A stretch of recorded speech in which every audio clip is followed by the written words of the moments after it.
Bonjour les amis, bienvenue dans la première rencontre salée. En ces temps de confinement où nous sommes bloqués dans le bateau, il nous est impossible d'aller à la rencontre des femmes et des hommes de mer que nous aimerions vous faire connaître. C'est pour ça que nous en profitons pour se présenter un peu plus à vous. Alors, cette auto-interview se passera en 3 volets.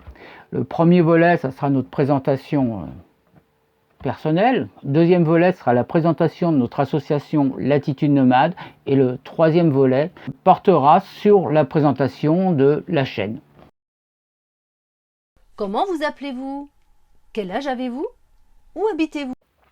Je m'appelle Muriel, dit Mu, j'ai 50 ans et je vis sur mon voilier. Je m'appelle Laurent, dit Lo, j'ai 60 ans et je vis avec Mu sur le voilier. Quel est votre parcours de vie? J'ai vécu en Alsace jusqu'à mes 41 ans. Après 10 ans dans le social, je suis partie rejoindre Laurent sur le Havre où j'ai donné des formations. Et puis j'ai rencontré le Nomade, ce fameux bateau que Laurent avait depuis quelques années.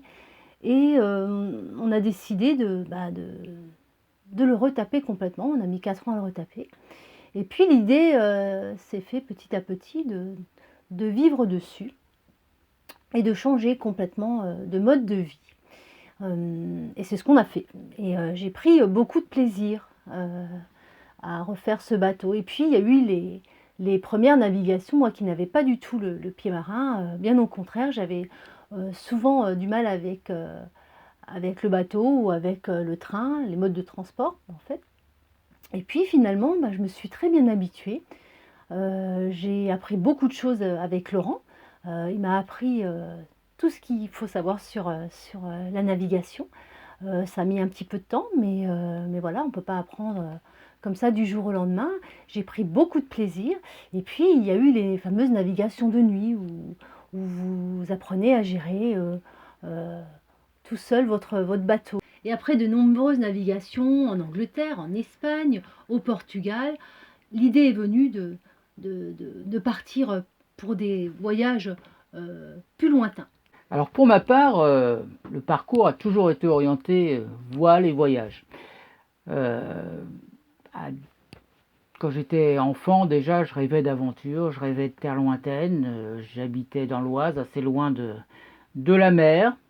Mais mon père a toujours adoré la mer, donc on y allait tous les étés. Ce qui nous a amené, quand j'avais 13 ans, à acheter un petit bateau de 5,80 m, et avec lequel, avec mes parents, on a pu découvrir un peu la voile. On est parti de Normandie à l'époque pour aller jusque sur les côtes de Bretagne, où on a navigué comme on a pu, après quelques cours en école de voile.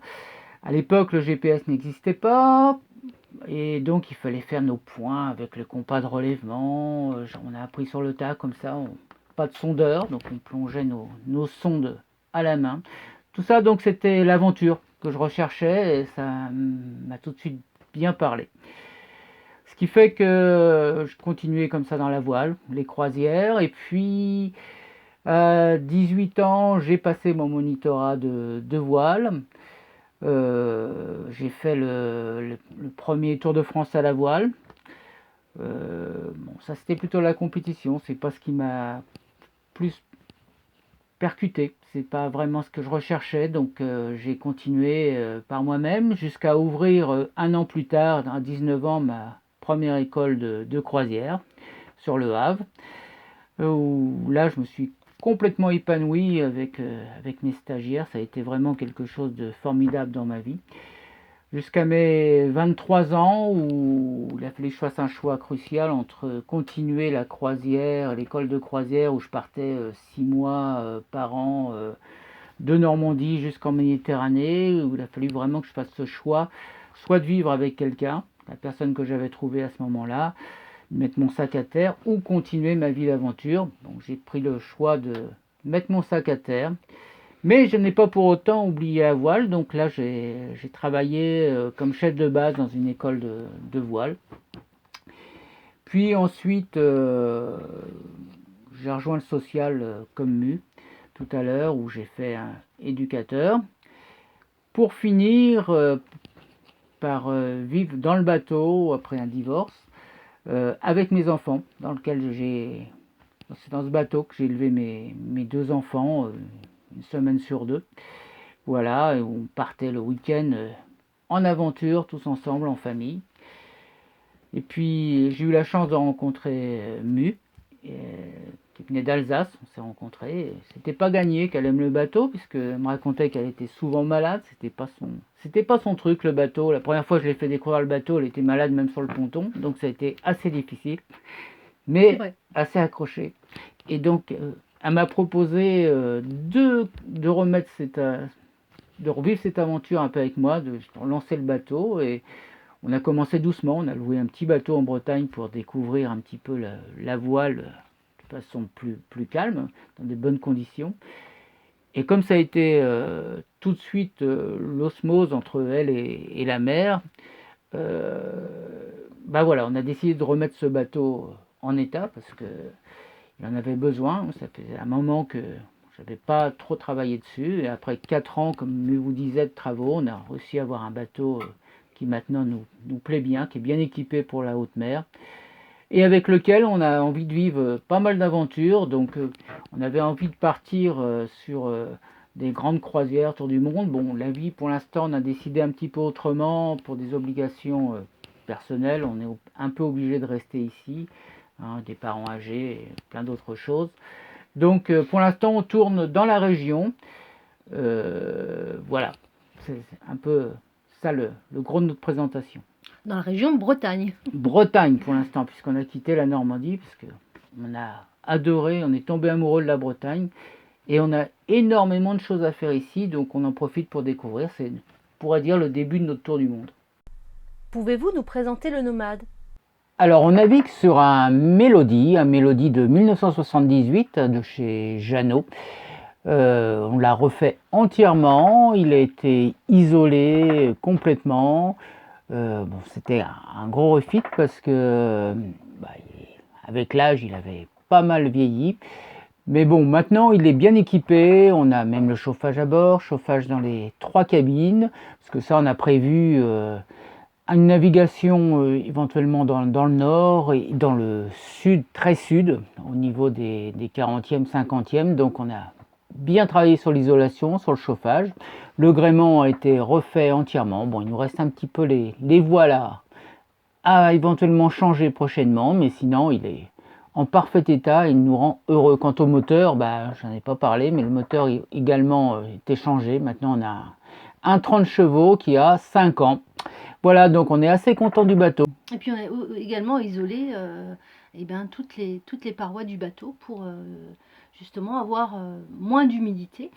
Et on est assez satisfait parce que même en hiver, quand il y a beaucoup d'humidité à l'extérieur, on est plutôt pas mal. C'est vrai, plus de condensation. Plus de condensation, donc ça c'est plutôt un point positif. Voilà, les hublots aussi, tout a été changé. Donc là, je pense qu'au niveau bateau, on est pas mal et on a une cabine en plus. Donc là, c'est bien, qu'on a bien équipé aussi pour pouvoir éventuellement accueillir d'autres équipiers. Présentez-nous l'association Latitude Nomade. Alors, pourquoi Latitude Nomade? C'est quand on a décidé de partir, on s'est dit, on va pas partir sans donner de sens à notre voyage. Et le meilleur moyen de partager le sens qu'on voulait donner à notre voyage, c'était de créer une association. Alors, une association dans laquelle on allait regrouper toutes nos actions, c'est-à-dire toutes les actions de sciences participatives, l'étude du plancton, l'étude des cétacés, l'observation, leur comportement, c'était assez important. On avait aussi des actions en Méditerranée, c'était sur le plastique. Sur le plastique, c'est ça, le microplastique, les macrodéchets. Tout ça, ça se passe sous forme de prélèvement. Donc on recherche des volontaires pour agir dans ce milieu-là. Donc l'association permettait d'accéder à ces recherches, éventuellement de les faire partager au plus grand nombre. Et puis nous avions aussi comme but dans l'association d'aller à la rencontre des personnes qui agissent. Ça peut être aussi bien des membres d'autres associations, mais aussi des pêcheurs éco-responsables, travailler aussi sur les énergies renouvelables, ce qui se passait dans différents pays, dans différentes régions à ce niveau-là. Pourquoi avoir créé une chaîne YouTube? Alors la chaîne est un bon moyen de faire aimer la mer, de partager nos expériences de navigation et de faire découvrir des hommes et des femmes exceptionnels. Une belle manière finalement de développer une communauté autour du voyage. Quel est le contenu de votre chaîne? Nous avons voulu aborder 3 thèmes qui nous tiennent particulièrement à cœur avec un regard un petit peu différent. Celui des voileux qui se rencontrent après une bonne navigation au mouillage dans le cockpit d'un bateau ami et qui partagent anecdotes et expériences. Quel est le premier thème? Le premier thème s'adresse aux amoureux de la mer, qu'ils soient marins ou pas. On y trouve des histoires de fortune de mer vécues par les plaisanciers, suivies d'un bilan et des leçons à tirer de ces aventures.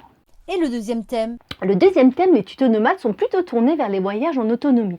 On y parle équipement, partage de techniques et astuces qu'on s'échange entre marins. Que trouve-t-on dans le troisième thème? Enfin, dans le troisième thème, les rencontres salées, c'est vraiment tourné vers la rencontre des autres. C'est ce qu'on a mis en exergue dans notre voyage. C'était surtout ça pour nous, le voyage, aller à la rencontre des autres. Donc, dans Rencontres salées, c'est rencontrer des acteurs dans différents domaines, que ce soit la pêche, en tout cas, ça tournera autour de la mer, ça c'est certain. Aller à la rencontre de ces personnes-là, essayer de les faire parler de leur passion, de leurs actions, tant dans le domaine des associations, ou dans le domaine même professionnel, mais en tout cas, voilà, refaire sortir toutes ces qualités, toutes ces actions qui sont menées autour de la mer, autour de l'écologie, et ça nous tient particulièrement à cœur. Voilà, cette première rencontre salée est terminée, cette rencontre salée un peu particulière, puisque nous n'avons pas pu aller à la rencontre des acteurs du changement, les acteurs de l'écologie qu'on souhaitait vous faire connaître, mais ce n'est que partie remise. Bientôt nous rencontrerons des personnes qui soient du milieu associatif, professionnel, d'organismes qui apportent quelque chose à l'écologie, au voyage, au bateau, enfin tout ce qui touche la mer. Mais bon, bientôt nous allons les rencontrer, ça j'en suis sûr. Mais enfin, on a eu le plaisir de se présenter à vous et vraiment c'était très bien aussi. Donc je laisse la parole à Mu, peut-être qu'elle va nous dire quelque chose. J'ai éprouvé beaucoup de plaisir à tourner cette vidéo et je vous dis à bientôt pour de nouvelles vidéos. Ciao! Ciao!